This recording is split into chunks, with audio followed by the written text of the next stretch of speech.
Welcome. Good evening. How's everyone doing this blustery, stormy Friday, late afternoon, early evening? How are y'all doing? All right. Well, we're thrilled that you're here with us on a Friday afternoon. We're thrilled to have an amazing group of panelists. I wanted to make a special personal thank you to our panelists who have traveled a long way. UF alums, Maria and David. Let's give them a warm welcome. We already have put them to work, and they've been talking with students, staff, faculty. These have been incredible, vibrant reunions and sessions talking about the intersections of organizing, of history, of struggle, past, present, and we hope future. And it sounds like we have a great future here in all those areas. My name is Paul Ortiz. I'm director of the Samuel Proctor Oral History Program and a faculty member in history. And I'm just so thrilled that we're having this event tonight. Like all ethnic studies, and I was talking to Dr. Horne about this beforehand, every example that we have that I am familiar with of ethnic studies in any high school, college, university in this country, these programs come out of student struggle, student demands, student social movements. And so in our collections, we have interviews with people who were there at San Francisco State, Maria and David, in 68 and 69 with picket signs demanding ethnic studies. We have oral histories with our students who were there in the 60s, or here in the 60s and 70s, demanding black studies. And talking to Professor Nunn earlier, we just had a meeting earlier this week about the fate of African American studies at the University of Florida. And I can tell you a lot of things about where I think that program is going, but I can tell you one thing for sure. The fate of African American studies on this campus, the fate of Latino studies, the fate of women's studies, the fate of Asian American studies ultimately rests in the hands of the students working in concert with alumni, faculty, and staff. In other words, these programs about us, about where we're from, don't get handed to us. This space, this university was not built for people like us. We've created those spaces for people like us to learn and to thrive. And in doing so, have made this university 100 times better. Because when this university was all white and male, guess what our ranking was? We talk a lot about rankings, right? We were not only not in the top 100 when we were all white male, I don't even think we were in the top 1,000. I don't want to cast aspersions on our ancestors, but that's just the fact. We have made this university what it is today, but we could be so much more. So right now, I'm going to pass the microphone over to a wonderful graduate student who I don't see. Hopefully she's behind me someplace. Where's Juliette? Oh, yeah, Juliette, okay. So Juliette is going to take us to the next step of our program. We're going to have a wonderful panel discussion in just a few moments. I can say Juliette is a graduate research assistant here. And again, this is a great example of Juliette is working with African American studies and the Proctor Oral History Program, focusing on African American history, on black studies, and she's going to talk to us about the next steps tonight. So please give it up for Juliette.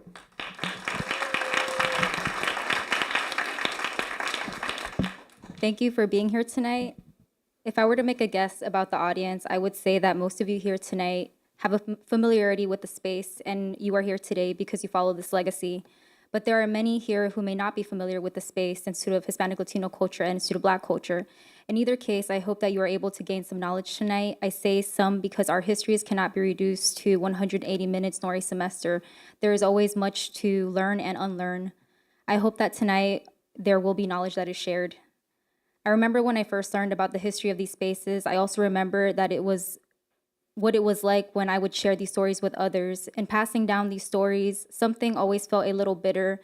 Despite the many joys these places can represent, there remained a sense of discomfort associated with sharing these stories.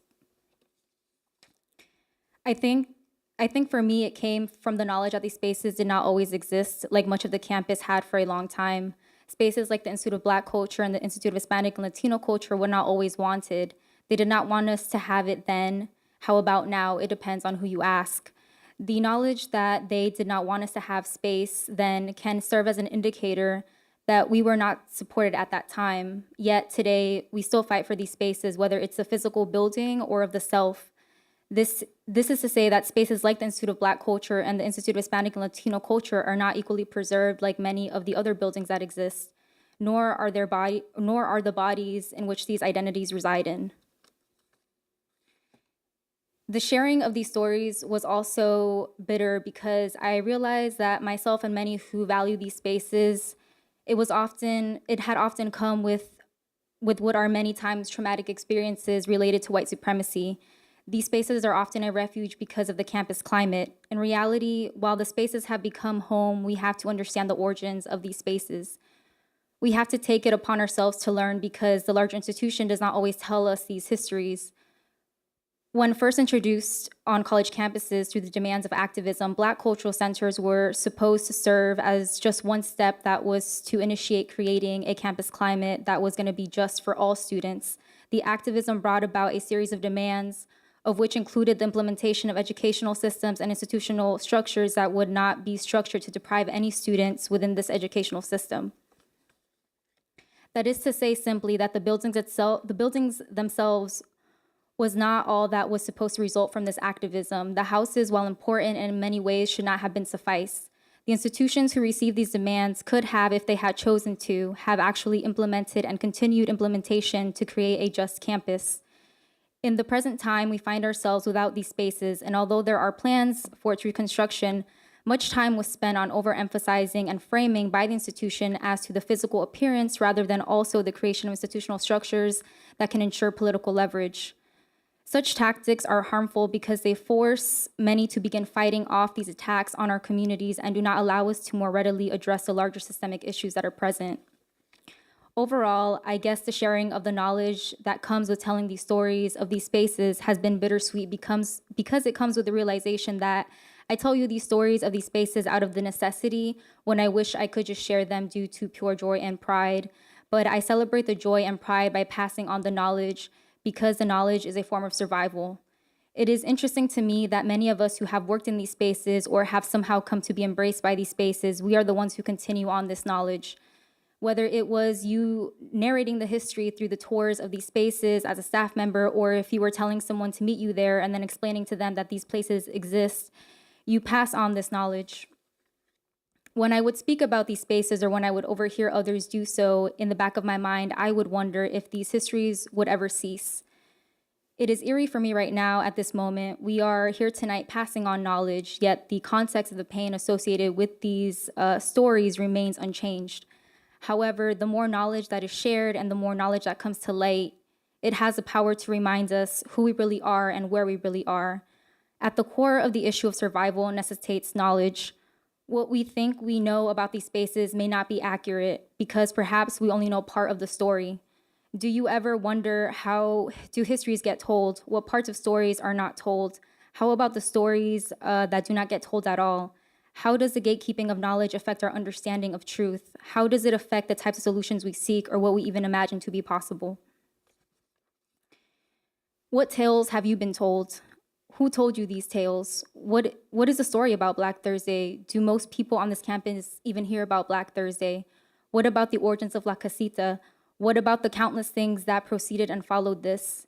If this information is not readily available to you, like the stories on campus landmarks like the potato or university traditions like the words to We Are the Boys, that is a problem. Without knowledge, the dominant and institutional narratives can tell any narrative of history on this campus that they wish. How about Black history on campus? Sometimes the dominant narrative tells a story that begins with integration, as if that marked Black presence for the first time at the University of Florida. A history happened before that and before that. How about any narrative? If we are not knowledgeable, others can manufacture our knowledge for us and set up a frame and a trajectory that follows. The creation of cultural centers started with specific purposes and visions. However, cultural centers have often been co-opted across university systems into extensions of multicultural systems that do not make them standalone cultural centers that truly serve the interests of the constituents that were there to be centered in the first place. These new manufactured spaces do not often acknowledge the fundamental origin of the spaces and instead, more often than not, pimp out our identities. A dominant narrative that involves history and identity, yet continues to fundamentally be white-centered in its framing of history, problems, and solutions, continues erasure of the long history and perspectives generally and cultural centers specifically. The creation of these new conceptualizations of spaces limits the narrative to that of a physical space. The Black campus movement recognized that the lack of ethnic studies at university also contributed to the obstruction and suppression of knowledge and in turn facilitates political limitations. How are histories told on this campus? When they tell you about it, do they just bring up integration? Integration did not just happen. Much had occurred before then, before finally forced to integrate. And although integration occurred, many inequalities have persisted, if not are currently exacerbated. What about the establishment of African American studies at universities? How did that happen? How is the Black campus movement tied to the founding of African American study programs? How about Black Thursday? Black Thursday also did not just happen out of the blue. It is not simply an event, and as it is often framed, and it is often tied to a larger and longer movement. It has a long history that brought it to fruition. It was developed from a series of political movements like the Black Panther Party, CORE, SNCC, and many others over generations. There is a long history to freedom struggles across time and place. How is the history of Black political movements tied to the founding of La Casita and other spaces for marginalized identities on this campus? How are both of these institutes related to Asian American Pacific Islander spaces? What were the processes for establishing of the institutes then and now? What stories do history tell us about these spaces? How are their origins different? Where do these stories have common elements and where do they depart? When I think of the reality of many marginalized identities, I do not just think of the here and now. Many of the core issues some of us have historically battled, including genocide, colonialism, capitalism, oppression, suppression, or simply white supremacy. It is an issue that has continued. The continuous battle of knowledge and what stories are told contributes to a continued struggle for space. Genocide not only happens in the physical body, genocide is a stripping of knowledge, of culture. This genocide can be in the forms of erasure and silencing through the institutional mechanisms. What does that look like? It can be historical inaccuracies that do not contextualize the political histories of spaces, but rather depoliticize them in the narrative they frame or in their daily practice of institutions. It can also look like neglecting to understand the identities of those who occupy these spaces. For instance, for someone who is of the African diaspora and rejects their colonizer, what does the merging of two institutes represent? Spaniards participated in the enslavement of African people, and their descendants continue to benefit from the social capital at the expense of people of the African diaspora. The combination of such spaces reinforces colonialism and genocide.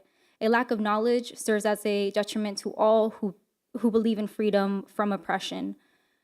How about the extension of cultural centers that have been introduced into multicultural extensions? What does that represent? Here at the University of Florida, the spaces for marginalized groups are housed in the Rights Union, a space named after a segregationist and someone who was involved in the Johns Committee, a committee that not only targeted people based on suspicion of sexual identity, but to whose committee did so once they realized that other groups like the NAACP were too highly organized to be infiltrated on suspicions of communism, and who even harassed people such as Virgil Hawkins concerning their involvement in civil rights.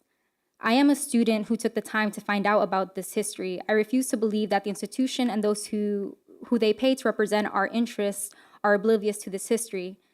I see no excuse for institution to not know this and perpetuate marginalization other than simply because they feel they can. Many of us here are here today due to the long history of our own people. Therefore, selfish gains that are to the detriment of others is a legacy of white supremacy.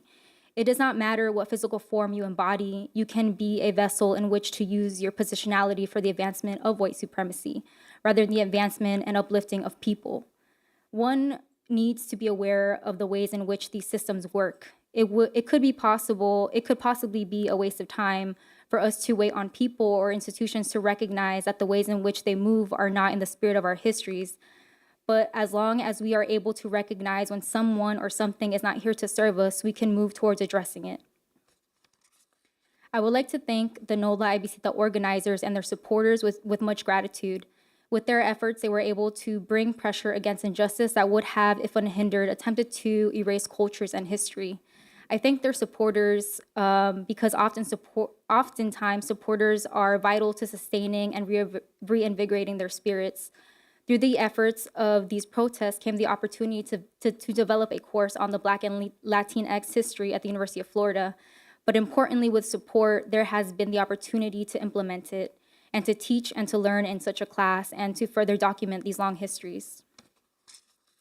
We cannot afford to lose knowledge. We are all linked to each other. As a collective, irrespective of one's identity, I cannot help but notice that NOLA Ibicita and their supporters maintain a complete and legitimate interest of all of those who are of a marginalized identity. I use the word legitimate because legitimate means accurate, and accurate means truth, and the truth is a form of justice. They spoke the truth about an injustice. These students contested against a system that tried to purposefully disorient them with arguments on how much per square footage they would have gained, or what colors of walls and furniture that are somehow of essential concern, discussing a cultural space. These students and their supporters understood the concern as irrelevant when compared to the long history and purpose of both of the Institute of Black Culture and the Institute of Hispanic and Latino Culture. Above all, there was an attempt to convince students that their only options were the ones presented to them at the table. NOLA Ibicita and their supporters challenged it. The consequences of complacency far outweighed the fear that otherwise continues to create systems in which enable silence and oppresses us all. I would like to take this moment to recognize the faculty and staff who support these students and who support all students. Your support does not go unnoticed, so thank you for always being in solidarity. But in saying that, it's also important that we also note that there are many others who have also pushed against these systems prior to this moment. These collective efforts across time have led us to this moment right now. We have a long history. I would not be telling this whole story if I stopped with the story of the NOLA Ibicita. See, the thing is, with non-dominant narratives, institution does not make it its duty to amplify nor preserve our histories. Our histories are often neglected until we have to once again force them to acknowledge it or do the work of bringing these histories to the forefront. Or for those who speak out, the institution attempts to find ways of silencing our discontents. Countless have played a role in preserving this history and challenging these systems. That being said, I want to thank all who took the time, who came before as well, whether you resisted the institution through organizing or have had to deal personally with everyday challenges. And thinking about the houses, in many cases, it has been past directors or staff of these two cultural centers and their support systems across campus that have been in solidarity with the constituents they serve. In my time here, more often than not, I've had the opportunity to work alongside student directors and staff dedicated to respecting and acknowledging the origins of these spaces and served as examples of the type of work that should be done. These individuals are no longer in these positions. I would like to personally thank them because they have passed down knowledge in their own time. Dr. John Johnson, Ms. V. Bird, Dr. Eric Castillo, Ellen Kostevich, Latoya Hunter, and Dr. Lauren Foster. They made learning about these histories important, not simply for physical preservation of space, but taught me that history, it is also needed for one's own knowledge of self. I would also like to thank Mr. Steven Roberts, a former IBC director. Although I did not personally get to work with him, I was able to learn more about the house and his commitment to the space in his own time. Our histories go back far collectively. We have preserved our histories, and in turn, we have preserved each other. The work we do should always acknowledge the truth. With that being said, there are many gaps to fill within our own long histories. Tonight, we will only hear part of the story.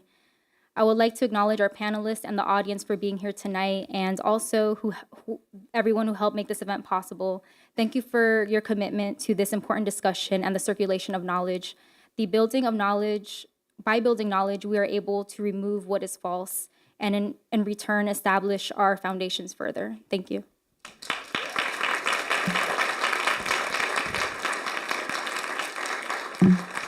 So I'm going to introduce Juanita. She's going to introduce the panelists that we have here tonight.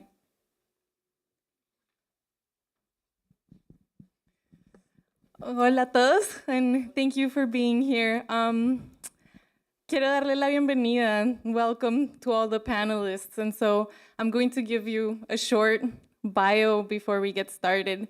So from left to right, we have Daniel Clayton, who is one of the student organizers of the No La Visita movement and an electrical engineering major from Brooklyn, New York.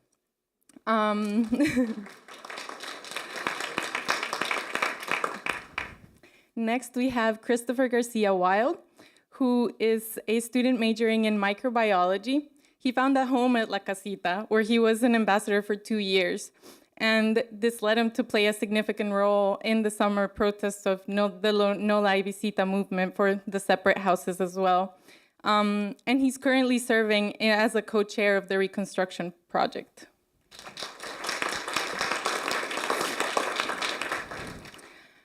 Next, we have Dr. David Horne, who is a tenured professor of critical thinking and African political economic history and the former chair of the Pan-African Studies Department at Cal State University in Northridge. And he was one of the organizers of the Black Thursday protest that led to the opening of the IBC.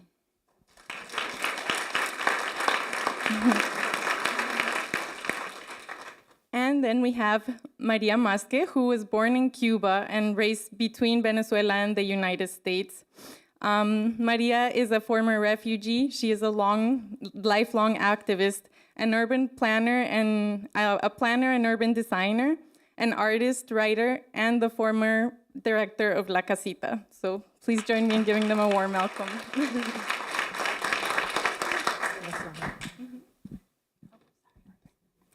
All right, so I've been asked to do a bit of moderating. I don't really have much work to do. All I have to do is just point, right? And you're going to hear some amazing stories. I do want to say just a couple things. You'll see it in the flyer tonight. This comes out of a course titled Black and Latinx History of UF. And as I mentioned at the outset, it comes out of the student insurgencies, the student movements, the interactions with staff at the MCDA. But in the fall, I didn't have funding to offer a course in a Black and Latinx history at the University of Florida. So who do you go to in a campus when you don't have funding to do something? Professor Nunn? You go to the provost, okay? So I went to Provost Glover, and I said, Provost Glover, can you help us out here? And my office manager, Tamara Jenkins, can tell you that within 2 minutes of an email begging request, Provost Glover got back with us and said, let's make this happen. I will fund a course on Black and Latinx history at the University of Florida. So I want to acknowledge that support. And I also want to acknowledge the support of Sharon Austin at African American Studies, because right now African American Studies is working on making this a permanent course. So I want to thank them for their support as well. So we have great panelists. We didn't discuss an order. How do we want to, we talked about maybe beginning with about 5 or 8 minutes of your thoughts, what brought you here, what your concerns are, a bit about your story you think it's important to share. Who wants to go first?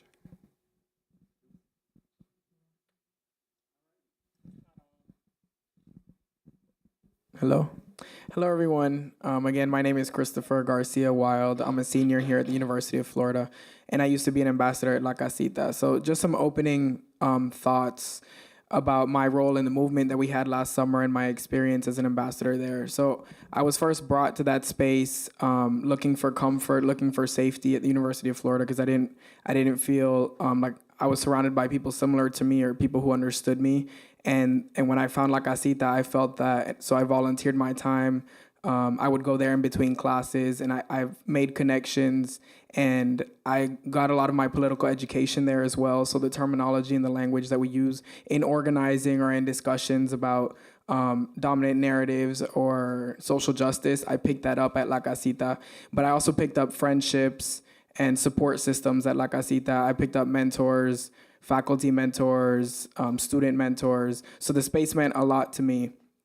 And then throughout my time there, I got intimately associated with the politics of it. I served on a search committee for a director, and I saw how the university really didn't prioritize the spaces, and it upset me, and I wanted to be part of that change. And when I saw that the institutes were closing down, I realized it was happening before my eyes. And then when the reconstruction process began and they were neglecting the buildings, they came up with this design to combine the buildings. They weren't listening to us. That really fueled me. Because I want the next generation of students who come here to find their place, students of color, Black and Latinx students, to feel supported and to find their mentors and their political education. And it's a lot harder when we don't have a space to call home. So I wanted to change what the university was doing, and I was lucky enough to find a great group of organizers, and we were successful with our mentors and the people who supported us. And now our biggest fear, or my biggest fear moving forward, is figuring out how we can pass the baton to the next generation of students, to the sophomores and freshmen who have to continue the fight because it's not over. The buildings are supposed to begin construction this summer and hopefully be finished next summer, but we have to really keep a fire under the university to make sure that they're built how we want them to be built so that they serve us, because that's who they're for. And we have to educate our youth and also put them in positions where they can advocate. And it's hard to do that when you're also a student who also needs to take care of yourself and prepare for your future, your professional career. So that's my main concern. And I'm sure that's something that we've all experienced up here.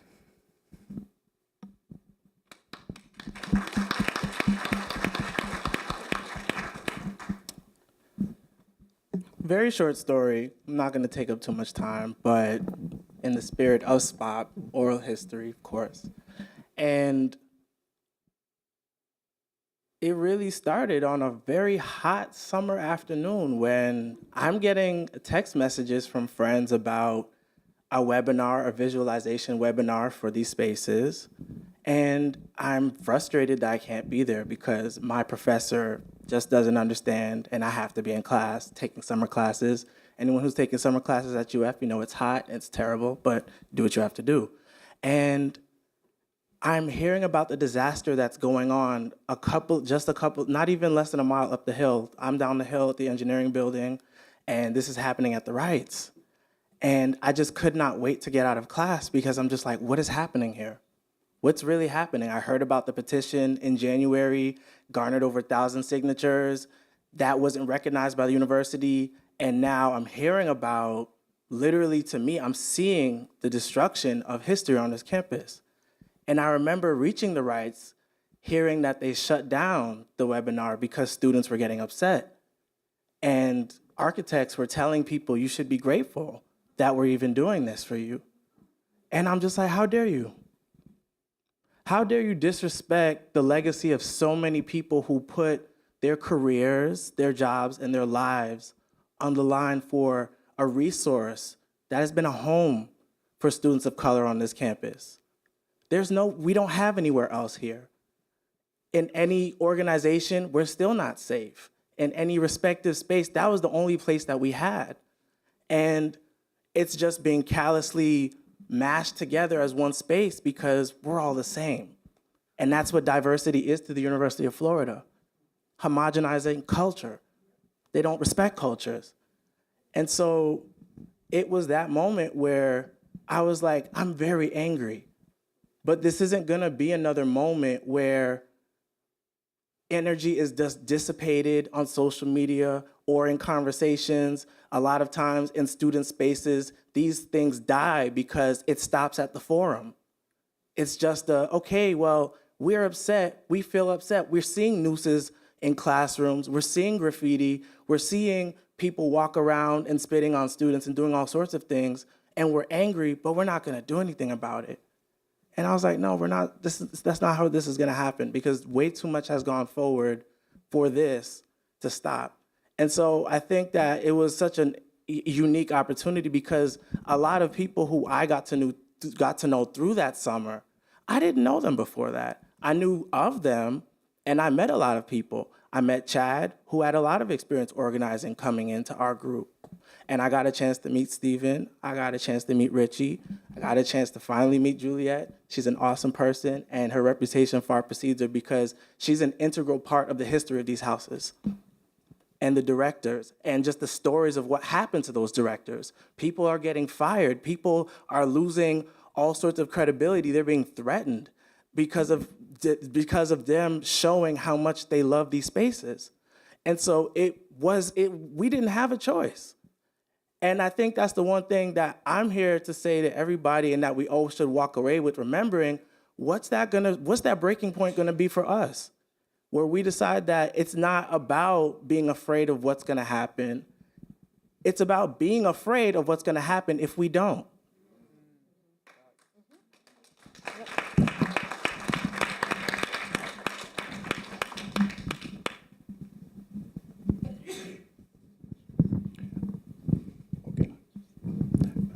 Good afternoon.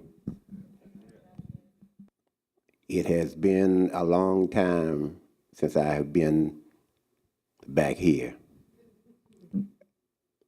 It bothered me to hear Daniel talk about the nooses in the bathrooms and in some of the buildings, people spitting on you, people basically saying, yeah, I listen to rap, so I can call you the N-word now with no problem. We didn't have rap then, but we had people assuming they could disrespect you, and you were supposed to just take it. Now, that was 40 years ago. I would not expect the same kind of behavior to still be here. The buildings, that's nice. African American Studies as a program, that's nice. There should be a department. We did what students are doing now. We stood up. We said no. We said you must pay attention to our point of view. You didn't get to be here by yourself. The university was not built just by one group or by one culture. You will therefore not take credit for work that I did just because you were here. We stood up, and some of us took punishment for that, because that will always happen when you stand up against oppression, when you stand up against someone who's decided, my way is the only way. You will either accept it or I will vanquish you. We were not vanquished. We raised hell, we got spanked, and y'all got some buildings. Apparently the struggle, the work is still not done. You must stand up, and I'm grateful to see students here still doing this. They did learn, and they are learning on their own. Anything that you want, if it's important enough, you must be willing to fight for it. There is not one of the 10 amendments, even when you include the 13th, 14th, and 15th, not one means anything if you are not willing to fight for it. They're not going to give you anything that's going to take something from themselves. You have to always understand, struggling is what your life is about. Whether you struggle alone or whether you struggle collectively, which is the best way to do it. If it's worth part of your life, you must be ready to throw down, to fight, to worry about the consequences later. Everything that we have here, we have had to recognize that. And I again thank these students for standing up So I'm glad to be back.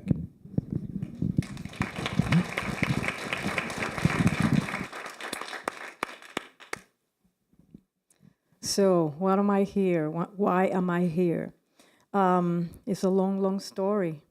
And it began, I don't know, 1980s when I came as an international student to the University of Florida and realized that, well, even though I am the client and I'm paying double tuition, you tell me what to do, but you're not really providing a space for me to have my education here when I am the client.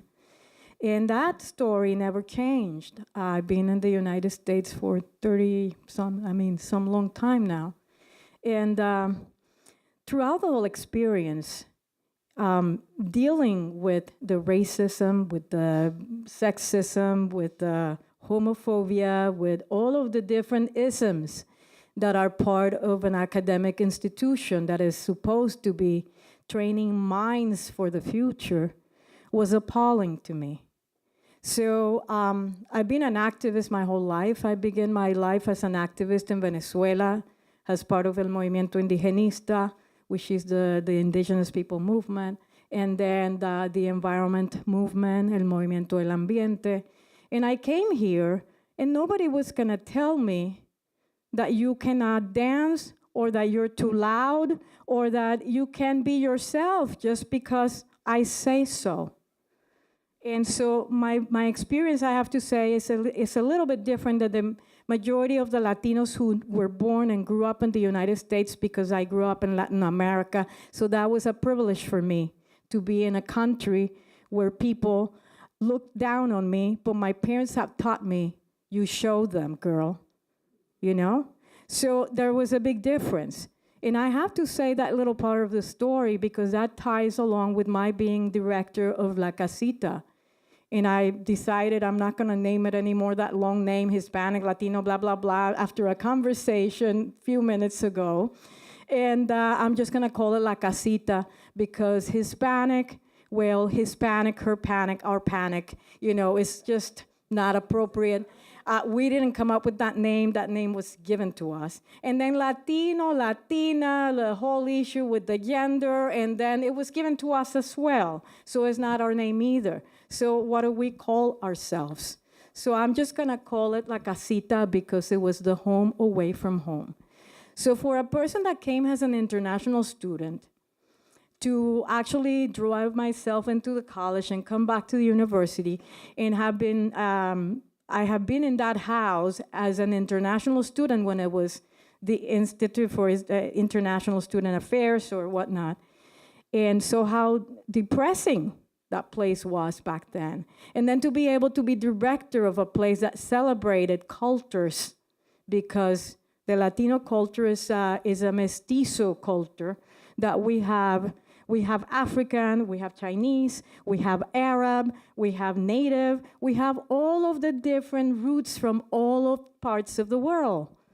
And to be able to be there was a privilege as well. To be able to do that was a privilege. And I saw how difficult it was. I remember the third day of my work there, I had the dean of students come over, and he just actually, I was coming down the steps of La Casita, and he was coming up the step, and he was a tall guy, 6 foot tall, and I'm a little shorty, 5 foot tall. So he stepped right in front of me, looking into my eyes, and told me, "Are you gonna be one of those damn radicals? If you are, you're out of here." So that was the welcoming from the administration for a new director of the Latino, Latina, Hispanic, forget all of those names, La Casita. And so anyway, actually I'm a poet, so I'm telling you this story because it's tied to why I'm here now. And I wrote a poem for the Hispanic Assembly, which was the first next event coming up that I was gonna be talking at. And I knew that the entire administration, including the president, who at that time was Lombardi, and Lombardi had taught in Venezuela and knew very well what students in Venezuela are capable of doing in terms of stopping the nation, period. And he had taught at the La Universidad Central. So I had all of the administrative folks sitting in front of me, and I created this sort of kind of rap that was addressing all of the cultures and all of the diaspora of Latinos, the African roots, this and that and the other. And I recited the poem, and all of the students were roaring as they were recognizing the ingredients of food, or the beats, or the goddess and goddesses of the Caribbean, or the Yoruba, or the Orishas, or this or the other. And then that was the moment of conveying to the administration, I don't care what you think, but you're not gonna tell me what to do. You're dealing with a poet, okay? So anyway, why am I here? Everybody worked so hard for those two institutes. Everyone have worked so hard for so many years. The Institute of Black Cultures, La Casita, all of the things that we have to go through to be able to build the alliances between the two houses, between our own communities, because we are so divided, because we live in societies that are, systemically dividing us constantly. Because the easy way of getting away with anything is just to throw you crumbs and have you fight for it.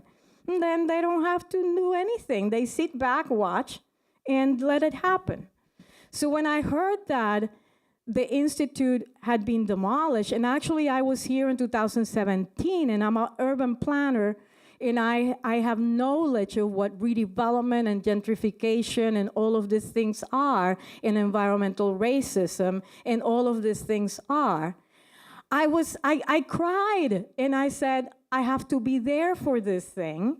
Because, see, once you have certain degree of awareness, once you have gone through be at that place, once you learn that you're not the only one going through these things, once you learn that you have other people that you can build alliances with, you cannot go back and sit back and say, oh, no, it's okay. That's their problem at the University of Florida. I don't even want to remember that campus or my days over there. Forget it. I don't want to be there. But no, it is important that we are here. It is important that you have a voice. It is important that we use this genocide, if you want to call it anything, or this act of violence, because I worked with redevelopment and revitalization. I tell you what it means. If they really had the intent of give you something, they would not displace you so that they destroy your functionality, okay? They would not offer you, they would not offer you a crumb that is 2 buildings, has a designer. I see buildings all the time. And all I'm seeing, and I saw the whole pamphlet where the presentation and where they have written down what everybody said in the committee and all of the public participation and blah, blah, blah. But the designers are very wise at how they're gonna make you believe that they're doing it for you because you said that you wanted this, but really they're not giving you what you said. They're giving you something that you asked for yellow and they're giving you pink, but they assure you that you said pink. So I know these things because I know the industry. I've been doing this for 30 years. So of course I have to come and I have to say something. And I have to tell you all that this is an opportunity. Now, the houses are gone. The violence already had been inflicted. If there was any good intention about this, you would have been asked, okay, we have a problem. So let's build you something else. And when that is ready, we move you. Like they do with the Greeks, like they do with all of the other organizations that are not, the so-called minorities, all right? But that doesn't happen in this case. So I feel that I have to be committed to what I believe, and what I believe is that is wrong. And what I would like the administration to see is that we are clients and we pay the same amount of money, but we don't get what we pay for our money, all right? And so if the University of Florida ever wants to be considered a university with certain status, it needs to pay attention to all of us. And I'm gonna leave it at that, but for now, that's Buena.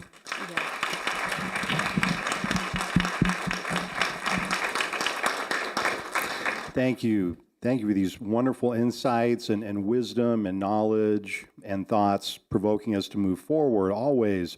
Now we've come to the dialogue portion of our program, and what we wanted to do was to give people in the audience in our communities a chance to talk and to reflect and to ask questions. At the same time, however, I'm sitting up here with one microphone realizing, do we have a plan for how we're going to? I got a microphone. So Ryan Marini, Dr. Ryan Marini, by the way, I forgot to introduce him. He's our Associate Director of SPOP, and generously teaching the Black and Latinx history course. So Ryan is going to circulate around with the microphone. We're recording, by the way. And so what we want to do is to make sure when you ask your question and make your statement, you have a microphone and it's turned on. So Ryan is going to circulate, and I can also circulate too with microphones. Deborah, that works, right? You want us to be mic'd with the questions. Okay. So who wants to go first? Question, dialogue. Tricia Hill, you're none? Is that you? Or, did you have your hand? Oh, no. Okay. All right. And if you could identify yourself for the posterity's sake. Buenas tardes. Mi nombre es Fátima Jerez. Trabajo aquí como en la limpieza. Yo soy médico en mi país, pero por razones que no puedo explicar ahora, estoy trabajando, que es lo que necesito. Y yo quiero preguntar, ¿hay alguna posibilidad de que se puedan rehacer las casitas? Porque le voy a decir una cosa, yo soy de la gente que pienso que no hay nada que no se pueda hacer. Siempre lo que hay que tener la actitud y luchar, y de alguna manera se puede conseguir lo que uno quiere, que es justo para nosotros.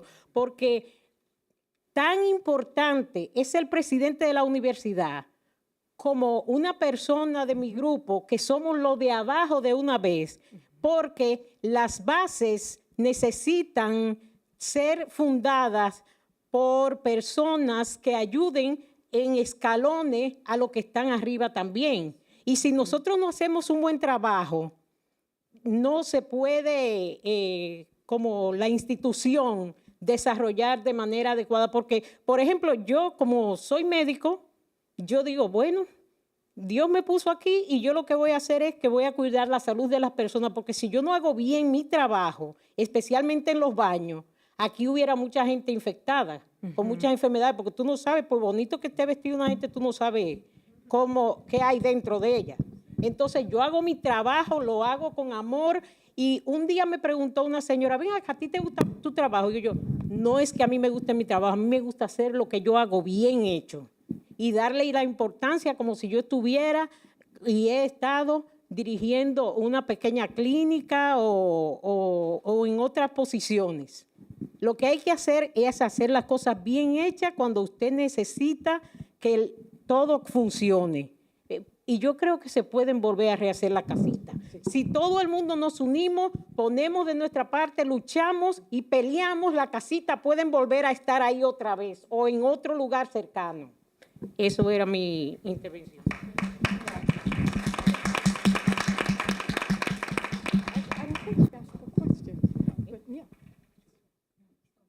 Sí, I want to assume the responsibility of translating what she said, if I may.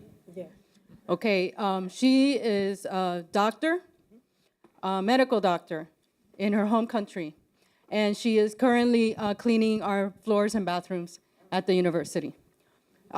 She is asking the question, in summary, whether a replica of these houses can be built. And she is asserting that nothing is impossible, and that if you put your mind to it and you do it right every time, nothing is impossible. And she gave us an example. She was involved in the health care of other people running a small clinic. But today she cleans the bathrooms to the best of their ability to keep people from getting sick at this university.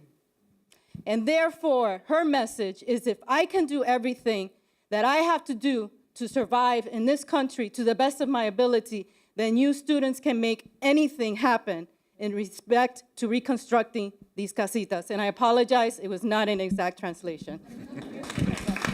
You did an amazing job.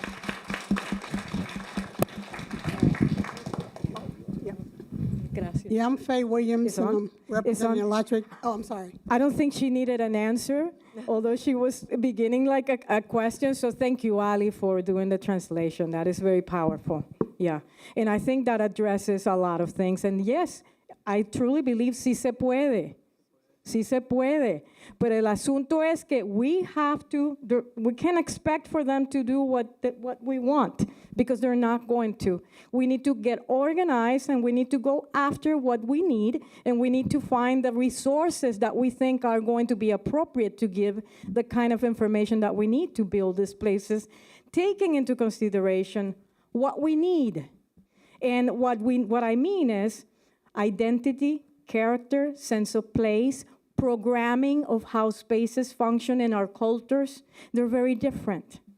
And I hear everywhere I go, I hear those things from white people. I wanted to reflect the identity, character, and sense of place. But when the people of color said the same thing, it means the white people's identity, color, and sense of place. So we go back to it's only one way, all right? So thank you so much, hermana. Yeah, gracias. Yeah, I'm Faye Williams. I'm a community organizer. Today I'm representing the Alachua County Black History Task Force. And I just want to say thank you so much. I've learned so much. And it's really glad to see you, David Horne, again. You were one of the reasons I got kicked out of high school because I was trying to follow you and the other folks. But would you give a historical context about what really happened back then with Black Thursday so a lot of folks can really understand what was happening? And talk a little bit about what was happening in Gainesville, because you always have social movements that make things happen on campus. I mean, it's one thing to be led by the students, but it was what was happening in the community as well. So if you could say a few words about that, I would appreciate it. Thank you.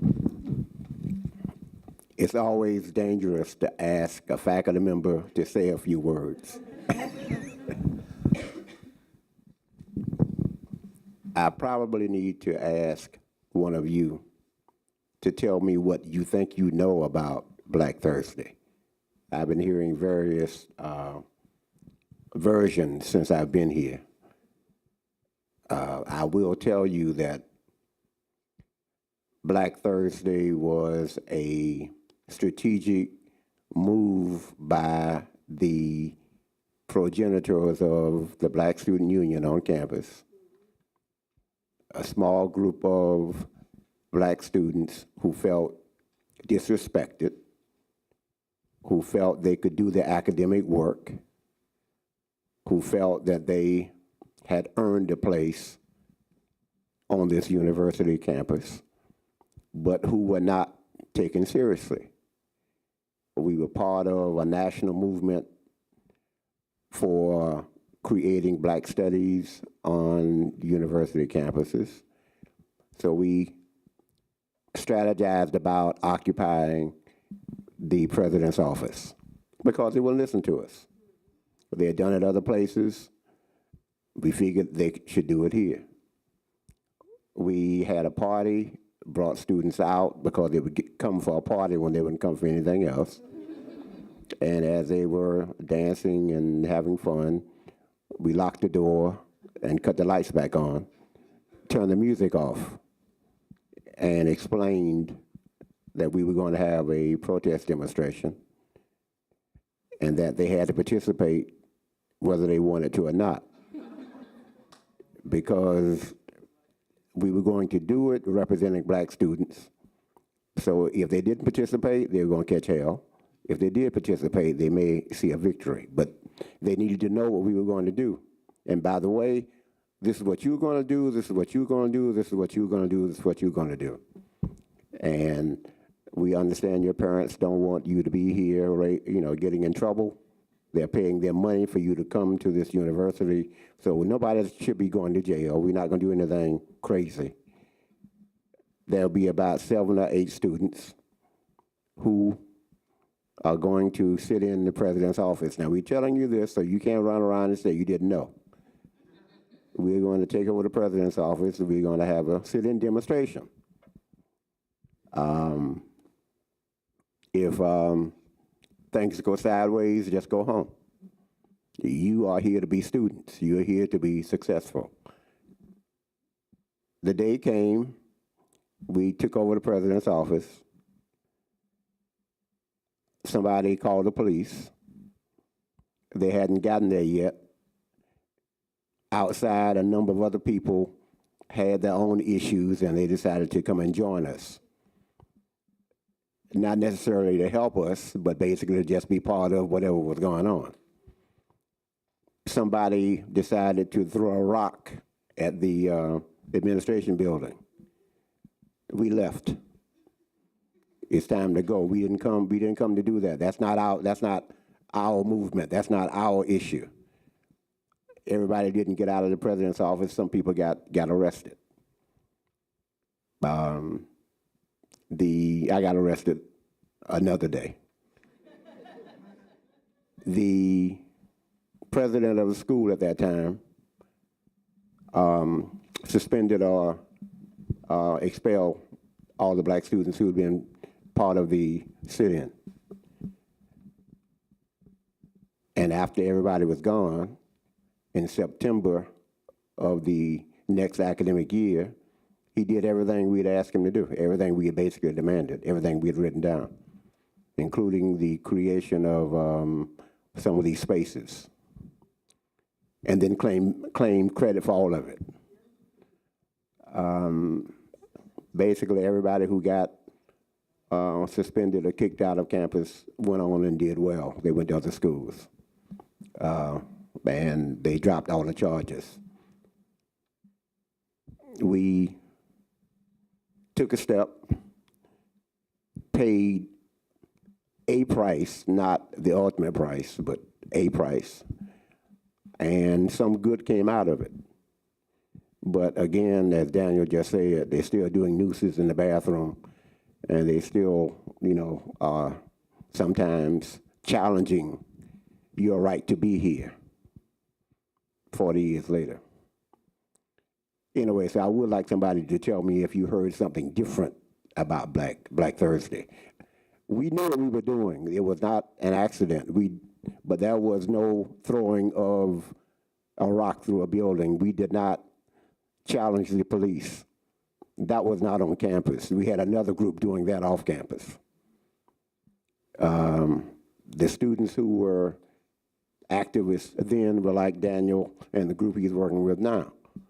You want to sit down and make some sense out of nonsense. You want to get something positive done for yourselves and for students coming after you, and you want to move on. That's what we did.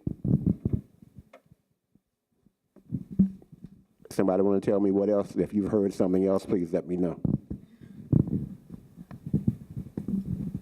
Was it related any kind of way to Lincoln High School? What was happening with Lincoln High School back then? At Lincoln High School? Mm-hmm. That was not as part of my being on campus. That was part of another group, as you well know.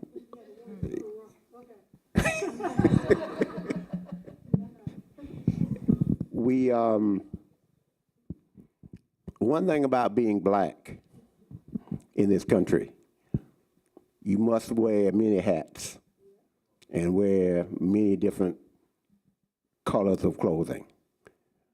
We are generally not ever one thing. We can't afford to be. We must stay mysterious.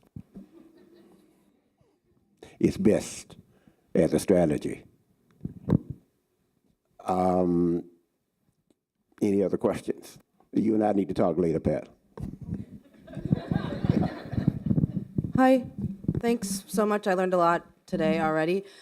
I think about occupying space and this whole idea of like ownership or property on campus, and how we have a lot of like sororities and fraternities that have homes on campus, and for people of color, we're still fighting. It still feels like this colonial type struggle where we are fighting for ownership of property, you know? And I'm faculty at the College of Medicine, and laboratory space for Black researchers is, you get very small spaces and you're expected to be so grateful all the time. It's amazing. And so I just wanted to say that listening to these stories, I kind of am recognizing this kind of global, university-wide idea that actual property ownership is really still kept from people of color.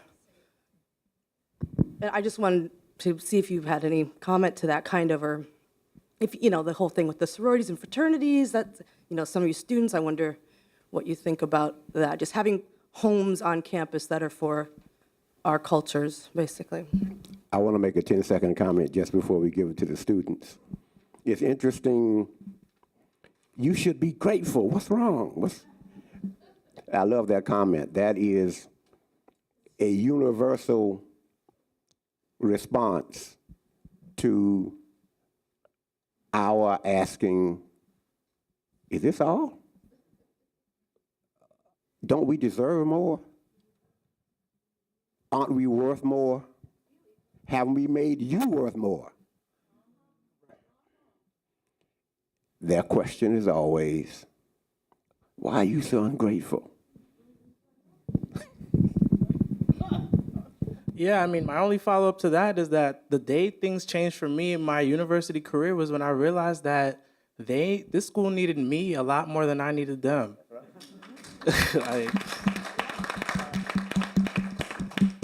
There is this drive to become number one, and yet Richard Spencer is coming here. There's this drive to be number one, and yet the number of students of color on campus are dwindling. They're going to other universities. They see these stories.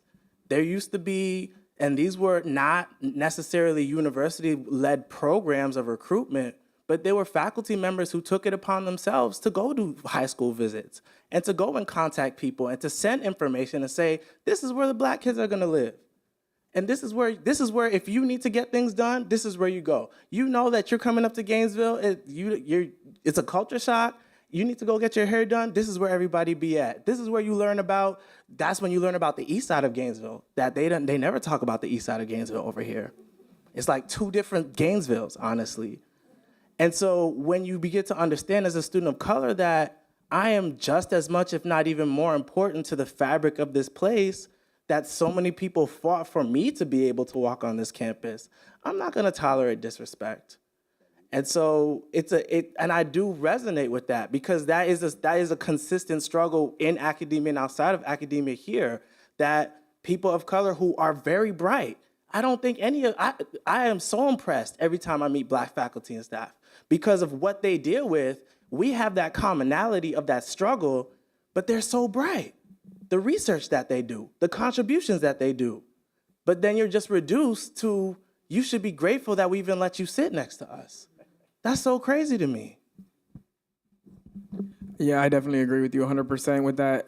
It's for me, fundamentally, I've realized that the whiteness at this university thinks that they own everything and that they control everything. And so when we ask, or when we feel like we have to ask for something, we're automatically playing into their narrative that they own everything. So what we did was we took a stance and we're like, we're not asking anymore because we don't have to. Because you're not the owner and we're not here bargaining. Like we are students here. You need us more than we need you. So we're gonna flip the switch and tell you what we need. And then you could see the reaction on their faces when the conversation changes and they realize that you're no longer here begging for crumbs, that you want to flip the table that they wanted you to be grateful for sitting at. And the hardest part about that is when people of color who work for the university, administrators, look you in the face and tell you to be grateful. And there are people who previously, before political situations, you looked up to them, and now they're here like, you know what, you're not going about it the right way, or you're ruining your own reputation as a student. Maybe you should behave better. And then as a student, you become lost because the people who you grounded yourself with, your mentors, are telling you, no, you know what, you're not fighting politically in the correct way. But if I don't fight that way, then I feel like I'm subhuman, like I'm playing into their narrative that I don't have any right to any space here. So in order to reconcile that, you really have to realize that not everybody here is your supporter, your ally, your accomplice. Even if they look like you, or even if they work in the same department as you, or even if they used to be in those two buildings, they might be working for the other side. And that's hard. It's a lot of stuff that you have to process emotionally and with other students as possible.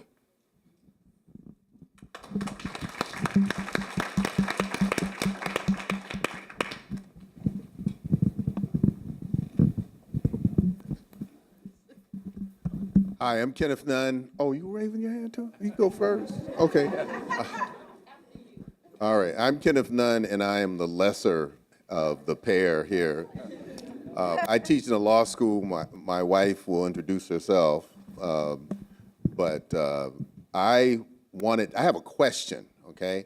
And it's for the student activists who are here, because on the west side of campus, I really don't get that much information about what's going on over here. And so that's part of the way the university functions, is they want to keep you in your own silos and keep you away. That's why these places are important, because when they were there, that was a space where you could kind of gather from wherever you're from to kind of figure out, well, you know, what's happening elsewhere on campus. It used to be, what's an interesting fact is I'm on the admissions committee at the law school.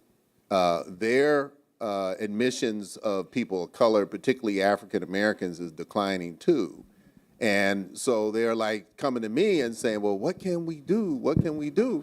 And I'm like, well, what we used to do is we'd go over to the Black House or the IBC and we'd say, hey, anybody here want to go to law school? This is what it's like. Here's some applications, blah, blah, blah. And you don't have the ability to do that. So here's my question. My question is, can you inform me and us about what's going on now with this movement, okay? What's its status? What are people doing, to kind of keep it alive?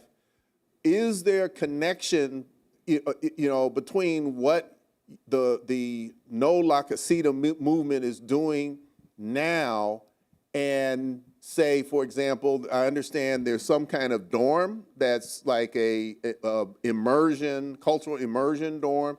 Is there a connection there? Are you able to leverage that? And then sort of in the absence of having that space, are you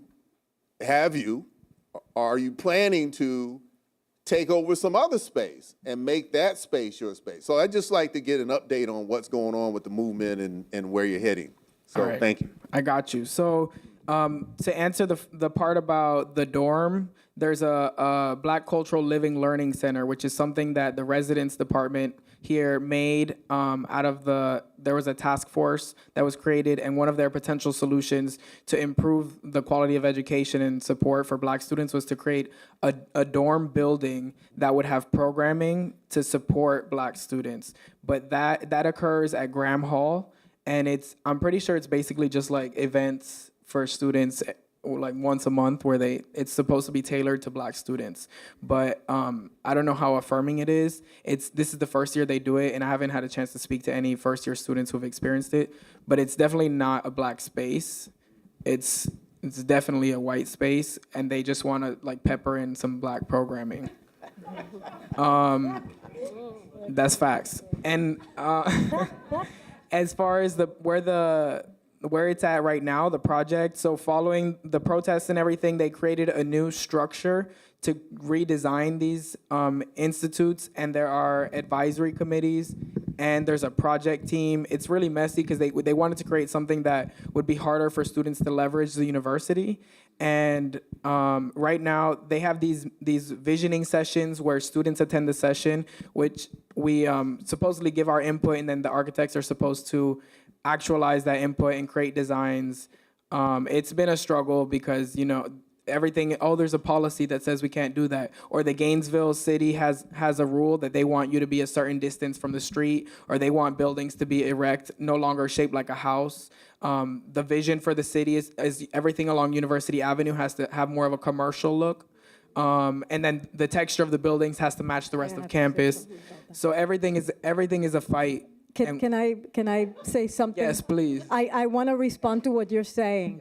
Who owns that property? The University of Florida? The University of Florida doesn't go by the zoning codes or anything related to the city. So that is BS?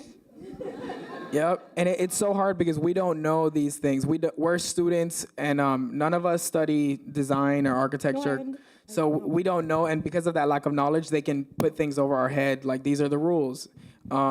So right now they have two designs. I think you saw them earlier. They have two designs of two separate institutes. And they don't look like houses at all. They look more like institutes than houses. It doesn't look like the IBC and La Casita from before. And the architects have tried to integrate cultural aspects of each respective community. So for example, the IBC has a beacon, which is kind of like, it's shaped like, the building's like a rectangle with a protruding oval. And that oval, the design was taken from West African cultures that use that shape in the center of their community, of their neighborhoods. So they're trying to implement things like that, integrate it into the building designs. La Casita has a palapa design, which is kind of like an overhanging roof that covers the entire structure. And then there's an outdoor area where students can relax. So that's where the designs are right now. They're supposed to move into construction in the summer and then finish by next summer. And yeah, that's where they are right now. I think you asked more questions.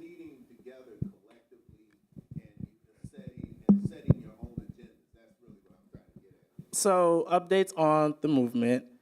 It's something that, like I said, every day was new information, nonstop information center. Like there are definitely enough of us here that can tell you that it was sometimes getting up in the middle of the night, like, we got to do this. We got to make sure that this is ready. Like, it's like we got to get this statement out. Crazy. And so that does continue, but in a different way. One of the things that was when I walked into this with this group of students who worked so hard, like, I really love these guys, I really do.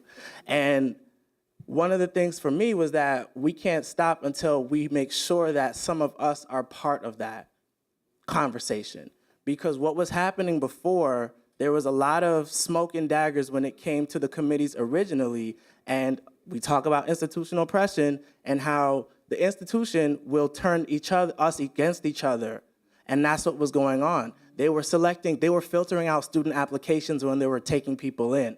And they chose students who purposely wouldn't challenge the institution. They chose students who wanted people. Clearly they messed up with some of those people because Chris was one of the people they selected, right? So our group is comprised of people who are in so many different sections of the university and are a part of who have a wealth of experiences and knowledge. And so yes, we do still talk. We do still have those conversations. Our battle now is in a different way because right now it's us supporting those of us we were able to get, they were planning to take the committees away too. Afterwards, they're just like, oh, well, you guys don't know how to act anymore, so we're just not gonna do this. Like, we're just gonna make the decisions. Like, you made a big stink over the summer, and we were just like, no, it's not gonna happen like that. And so being able to have members of our group, part of those committees, continuing to fight and say, all right, this is where we are now. No, you're not gonna put that. No, tell the architects to do it again. Do it again. And even sometimes when they're not sure and they're unsure, we're just like, well, if we don't have the answers, we will make sure they have the information they need.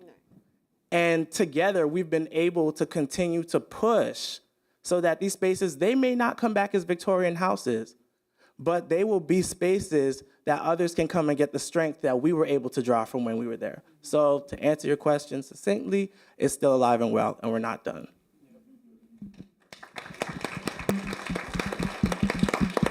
So right now, most of our energy goes towards relaying messages. So those of us who are involved in the committee have to, when we find some information out, we relay it back to the bigger group. They give us input, and then we advocate for it. And then the other half of our energy goes towards talking to younger students, because we're about to graduate, and we want to make sure somebody has that education, because if not, the university will just do whatever they want, and there will be nobody who knows better. Testing. Can go? Okay, just first, thank you. I say it over and over again, I'm just so proud of you all, our students. I'm Patricia Hilliard Nunn, the other nun here. And I want to thank you all. I appreciate you. We stand on your shoulders, and we appreciate the work that you did. And we're trying to continue that now. And I want to thank the Samuel Proctor Oral History Program for communicating this information to the world, not just on this topic, but on everything else. I appreciate you all. Thank you. This is just short because we've talked earlier, but I want, when you are struggling for something, as we've talked about, sometimes those people who struggle, as Chris mentioned earlier, sometimes they don't really benefit. Sometimes people are attacked. Sometimes people pass, all sorts of things happen. And so I was just going to ask you all if you could kind of introduce us to some people who you know, whose shoulders, other people whose shoulders we stand on, whose names you can mention. And in particular, if you could say something about Roy Mitchell, and who was here, who you can tell who he was. And then students, if you want to say something, if you felt that you were under pressure when you spoke out, personal pressure, attacked by administration or anyone else. Thank you. Just before I answer Dr. Nunn's question, let me say this. In the afternoon session, one of the responses was to advise the students to create a list of alumni, lawyers, professionals, stockbrokers, urban planners. You need to have a network of people you can turn to, because the university will always do what it needs to preserve the university. Their position is pretty clear. We intend to win, so we lie to you, we have to fool you, we'll do that. You need to have some places to go to. By the way, in terms of the East Side, this is one of your East Side City Council members, Charles Gostin, whom you all should know. He should be on that list. And he was around too. Yeah. The answer to your question about Mr. Mitchell, he took a thankless job as the first African-American administrator at UF. His job was to essentially babysit us. Keep students quiet. Don't let them embarrass us or make too much noise. But Mr. Mitchell, I always remember and always have respect for, was a black man before he was an administrator. Apparently somebody had taught him, you do not participate in allowing African Americans to be disrespected in your presence. So as an advisor to the black students, he was always very good. Yes, he had to deal with who was paying his salary, but he trusted us. He talked to us. He basically told us, they are not going to give you anything that you're asking for. They have put their foot down, they have leaned back on their haunches and just said, no, he was a real advisor, and he put his job on the line a number of times. He knew when we started talking about occupying the building, he was going to get fired, because he knew they were going to tell him, go over and shut them down. Give us the names of the people who are the instigators so we can expel them. He wouldn't do that. He kept talking to us, understanding clearly that they were going to fire him. He was a real hero. The man stood up in spite of all kinds of pressures not to do that. And when they fired him, he did go to another university, and he did very well. You basically have to have respect for yourself, for the people who got you where you are, and for the people who depend on you. The man respected respect, and I, 40 years later, have a lot of respect for him. He did not turn anybody in. He did not snitch on anybody. He basically tried to keep us from going to jail. Didn't ultimately work out too well, but he tried.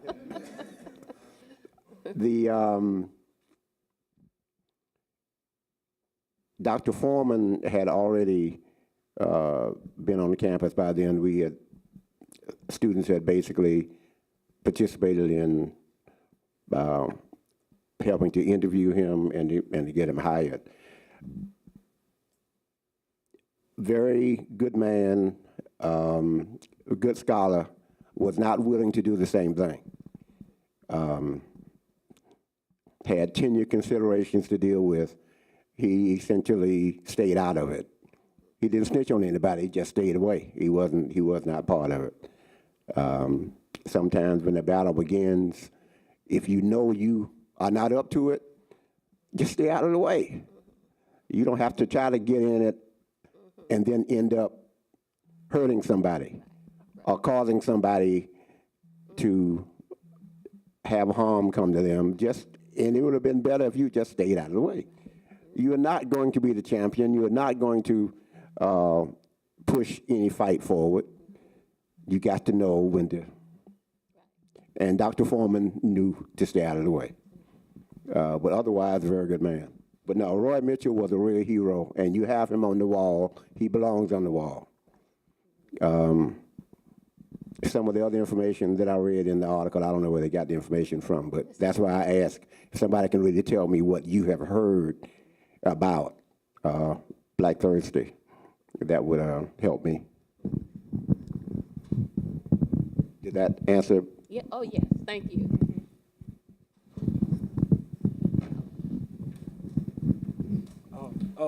Oh, yeah, we were supposed to comment on personal pressure we received too. So, yeah, it was a lot. We were getting a lot of hate mail. I was getting a lot of hate mail. I was getting a lot of students who were just like, why are you doing this? Do you guys think you're better than everybody? We were just getting a lot, and it hurt because we're fighting for us. It doesn't have anything to do with me. It doesn't have anything to do with us gaining anything from it. And I think for me, it was just a big lesson of learning, because I can be very aggressive. And my first inclination when I see that is to say, I'm gonna break you down, because how dare you? But then I had to learn, especially over the summer, I had to learn that no, as I know you like to be referred to as Maria, but I was raised to say Miss Maria. So, but as you rightly said, once you're awake, you can't go back. And so it becomes your responsibility to say, let me try to explain what we have going on, so that even if you're not gonna march with us, at least you can understand that you don't need to be part of the problem. Because what you're doing right now, you think you're doing me a favor by contacting me on Facebook and telling me you need to do the proper thing. You need to engage in Black respectability politics, and there's another way to do this, and you can always get it by doing another. No, don't tell me that. Not when you clearly see that we have something going on here that was rooted. I think one of the biggest things for me too was not throwing anybody under the bus, but when the Black Student Union didn't stand up either. None of these groups that profess to be politically active on behalf of the community came forward. Nobody did. And it was ironic because of Black Thursday's history, so these students don't know their history on top of that. And that's why part of NOLA Ibisita's mission was to re-inform of the history, because clearly it's been robbed. Clearly you don't know your history. That's why we had that teaching. And so many people were just like, wait, huh? And the turnout ended up being so much more massive on that day because now people felt empowered by the information. And so, yes, I personally faced a lot, and so I'll let you talk about it. You already know. So definitely individuals, friends telling you you're behaving the wrong way. And a lot of them, basically you just have to like shut them out or go through that labor of explaining why you're behaving a certain way. But that's also draining when you have to do that with every single friend in every single situation, faculty. I had a lot of administrators pull me into rooms, into their offices, and try to display or perform empathy, but it wasn't genuine empathy. It was like empathy with an agenda to make you stop causing waves. So they would put me into their office and basically tell me like, oh, I thought we had a good relationship. We've been working together for 2 years. You know, remember when we did that event together? And basically their end goal was to tell me that I should try to be more diplomatic or maybe they know what's best for me. And I would tell them, no, you don't know what's best for us, actually.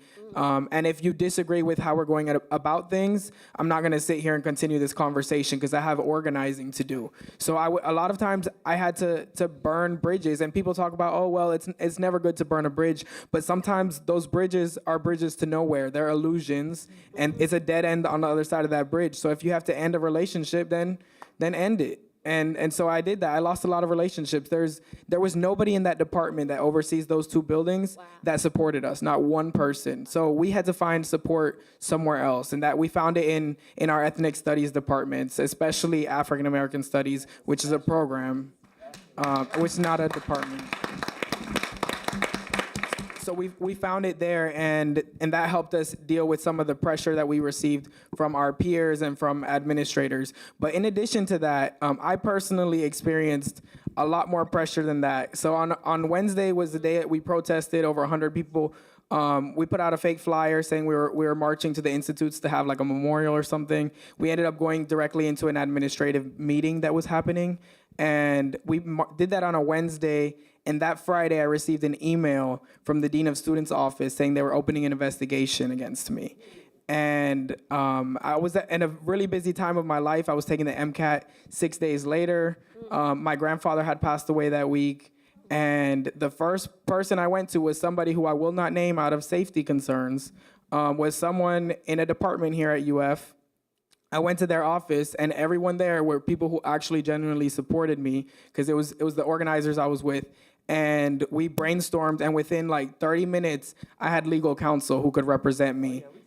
And the university backed down.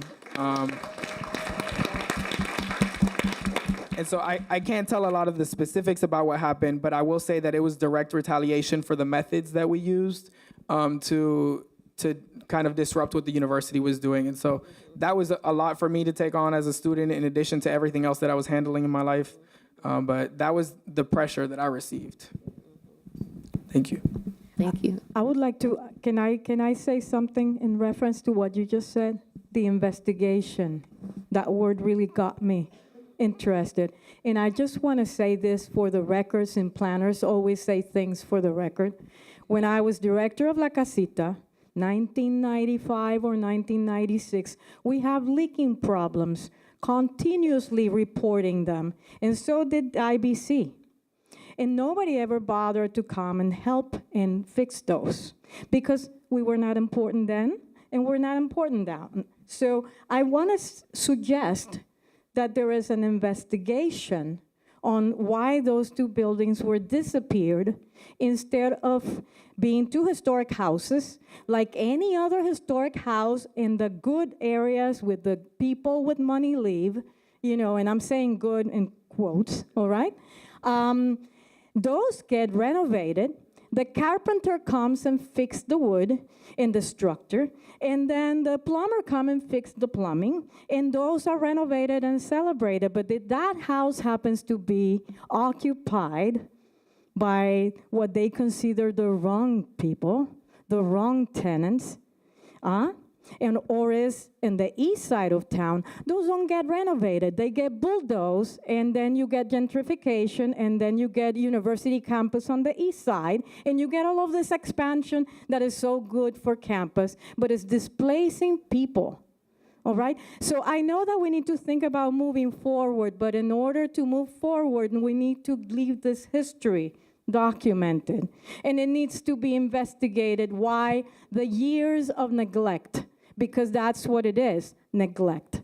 And that is violent to a certain extent. I mean, to any extent.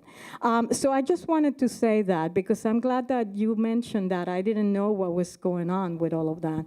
But there is a history of having problems with those houses that, I mean, I know architecture, I know planning, I know those things can be fixed, and they're fixed for other folks, but what can they be fixed for us?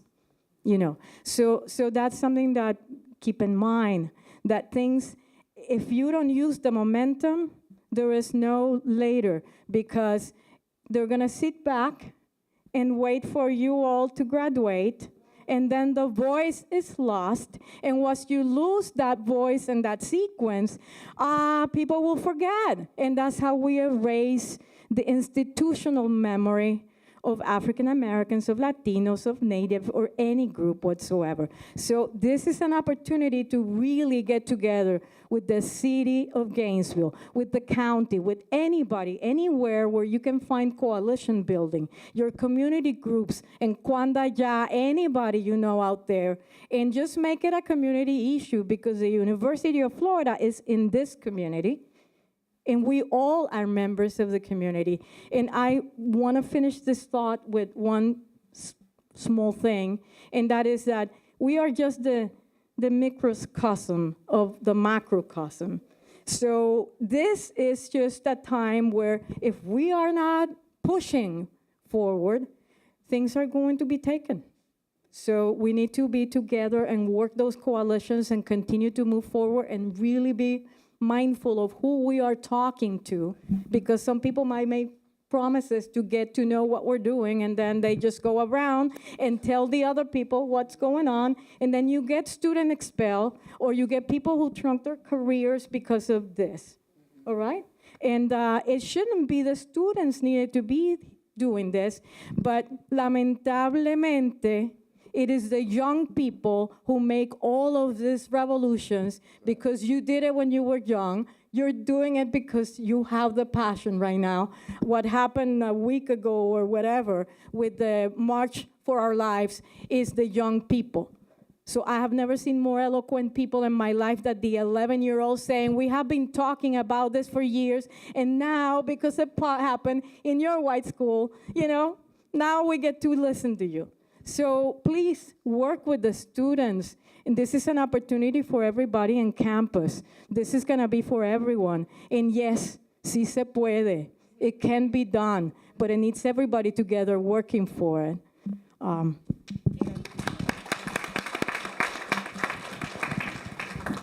right, I'm Ali Vasquez, and I'm an alumni from the University of Florida. I graduated in 1989. I was on the 5-year plan. So I hear with joy the words we and us. Not my favorite motto, Gator Nation. But there is power in the Gator Nation of color. All right? And so what I want to know is how I can join the we and the us of the students that reflect the student that I was when I was on this campus, so I can write you a check.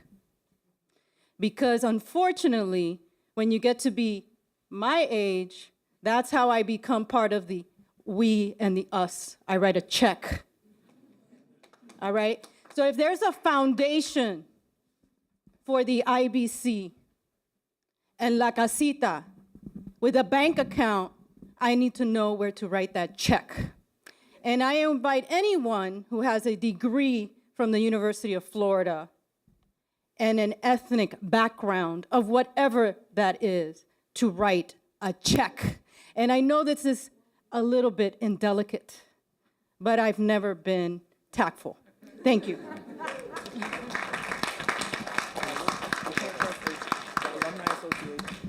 Well, I just want to say that it was a pleasure to be able to walk with Dr. David Horne during our days out here.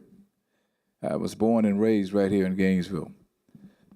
And I've seen the lack of progress over 50 years, and even more than that. What was accomplished out here was basically the beginning.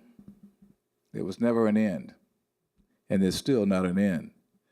See, David changed my whole direction when I came out of the military, because I was headed back to the highest of the Seven Hills in Tallahassee, because that's where I felt most comfortable, at Florida A&M, because I knew once I got there I was loved and respected, and I didn't have to prove myself as to who I was and why I was that way. But Dr. Horne said one thing to me that changed everything. He said, we can make history if you stay. And I stayed. But let me say this to you. You wouldn't be here if you weren't the best and the brightest. And once you understand that, that's the nucleus of anything else that you'll do. I remember the very rough times that we had here, just trying to do what's right. But hey, Dr. King died because he was trying to do what was right. There's never going to be support for the right thing. So don't look for it. You have to make it happen. My motto is, I will create opportunity in the face of opposition. You better adopt the same philosophy, because you're going to always face opposition. When I was invited out here, I don't know whether it was this gentleman, I know I remember this gentleman, to come here and speak to the group of folks who was talking about the IBC and the Latino IBC. And I mean, it was an ugly scene. And my former wife was in that same meeting. Nobody knew that. And she was talking against the students, and I couldn't understand that. And so I just stood up on the other side of the room and I asked her, why are you doing this? When she was an intricate part of what you have out here today as well. And I reminded the person who was representing the university that it's been 50 years since we walked on this campus. I guess Dr. Horne says 40, feels like 50 to me. And you built buildings for everybody except the Latinos and Hispanics and the African Americans. So what is your excuse for that? And she had no answer. She got up and said, well, I guess I got to go find a $1.5 million more. I said, yeah, that's what you got to do. And she got up and left. But, I'm going to say this. You will always have, people who will profess to want progress, but those who want progress, they put it on the line. And if they're not on the line with you, they're just talking. And they always told me, money talk, BS walk. And out here, you guys better, get serious about what's going on. And when I got involved, I had a letter from somebody from out here. Well, they sent me an email asking me why, as a city commissioner, was I concerned about what was going on with the students out here on campus. And I said, well, hell, I done graduated twice from out here. I should have a concern. But they wanted to stop me from supporting those buildings. And what we did, I invited the students to come down and to City Hall, and we had a forum one night where they had a chance to express how they felt. And they did that. And we videoed it. I sent it to President Fox and a couple other people. And I heard nothing else from them. I told them I wanted to sit down and talk with them along with the students to get a resolution. Stop bouncing them back and forth across the net. And they didn't want to do that. And so I had to send them an official letter, put them on the spot from the commissioner for this district, that you're going to do it. It's not going to be up to you. You're not going to make the decision. I control the narrative on this one. And so I'm saying to you, I'm only saying this is that we walked a lot of miles out of here, and, you know, here we are back again. I brought my partner all the way back from California, where Miss Nunn did, and I was telling her about him. We did this, okay? We did it. And even in the airport last night when I went to pick Dr. Horne up, we met a young man who's a student out here. He was at the rental car stall. And two things we told him. We was just messing with the guy. And he had one of these 2018 hairstyles. Yeah. So we said, well, what's to the hairstyle? Because he didn't know who we were. He said, well, this is what, you know, we all wear. And so, Dr. Horne and I said, well, look, we used to wear afro. He said, oh, yeah. Yeah, I said, we had afros, big ones. I said, but the difference between what you're wearing and what we wore is that you're doing it for a style. With us, it was a lifestyle. That afro meant something. It was a connection to our past and our present and our future. And we wanted our hair to signify that, as well as the way we thought, as well as the way we performed. And so, I mean, I didn't want to say anything, but I said I'm compelled to do it because Dr. Horne is not going to share things with you, and I'm not going to either, what we went through out here, because it's too dramatic. And you don't dig up bad stuff, because I don't want you guys to be deterred on your quest. But I'm going to say this. Make sure that everybody who's around you, make sure everybody that's around you is as serious as you. And they are willing to give up the same thing that you are willing to give up. And when you get out of here, don't be like a lot of my friends. They graduate, and I say this all the time, and when you get your bachelor's, it removes you from your people 50%. You get a master's, it removes you from your people 70%. When you get a doctor's degree, you say, hell, I ain't got to deal with them at all. And that's been the deterioration of our people. And if we would have had that kind of attitude when we were going to segregated schools, we wouldn't be able to add 2 and 2. We would not know what chemistry was. But we had love, and we had people who loved us and educated us, even in a segregated setting. And I'm saying this to you now, that what you have and what you will receive, share it. That's what leaders do. That's why I ran for city commission, to show them that you can do this thing. My district was one where they said dreams come to die. I have shown them in 3 years that that's a damn lie, okay? Dreams can come and flourish in District 1 now.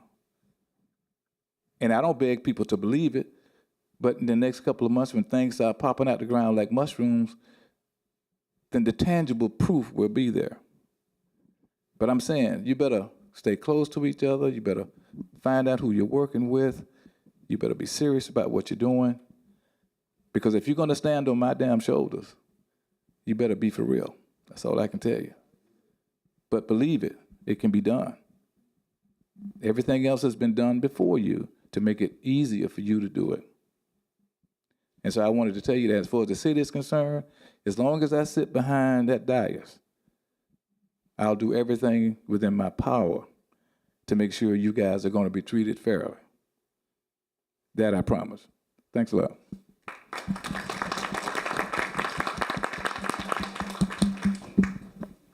So it is almost 7:30. We originally were going to end about 7.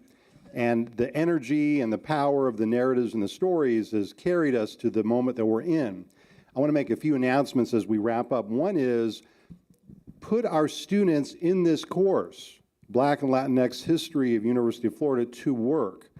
I think many of you, based on what I'm hearing, have stories, have narratives that we need to hear about where you're at. You may have participated. I know we have had the honor of interviewing Commissioner Gostin in the past.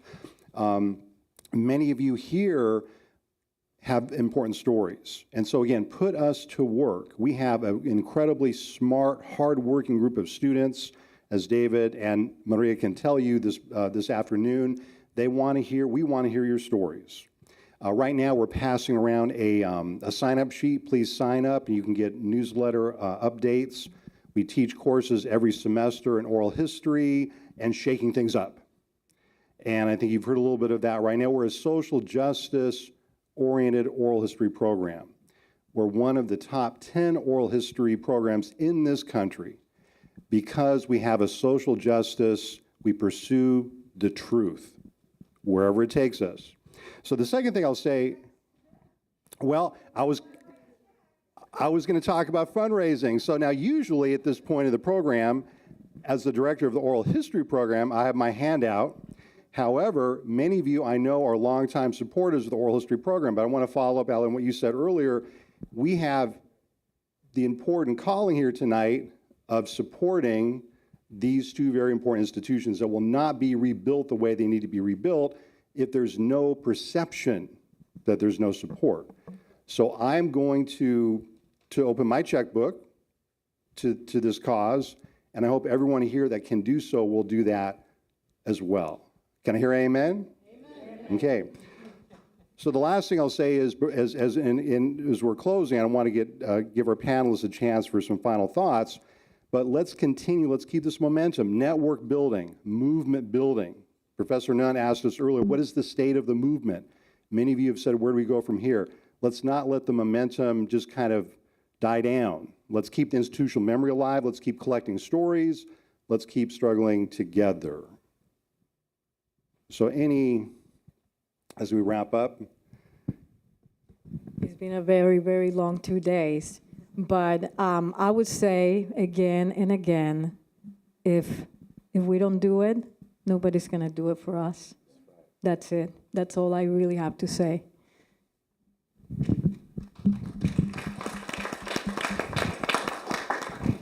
Organize, organize, organize.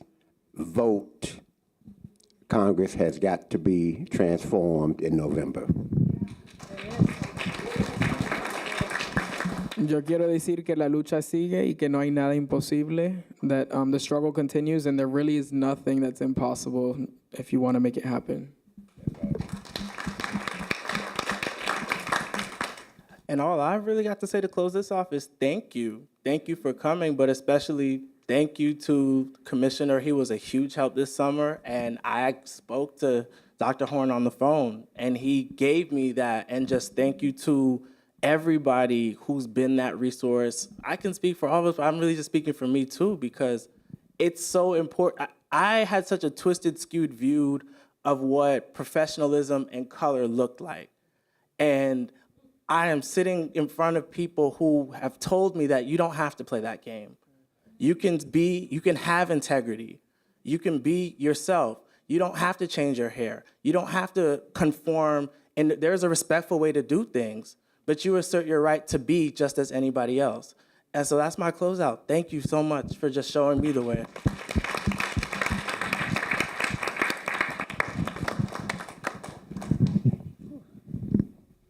Thanks, everyone. Please keep the discussion, conversations going. Please sign up on our sign-up sheet. A lot of information. Students, we're teaching courses every semester. We have a Summer B oral history course and a fall course focused on punk rock music. So that'll be interesting. Our summer course is focused on the history and the struggles of farm workers in North Carolina, in Florida. Love Florida. Thank you very much.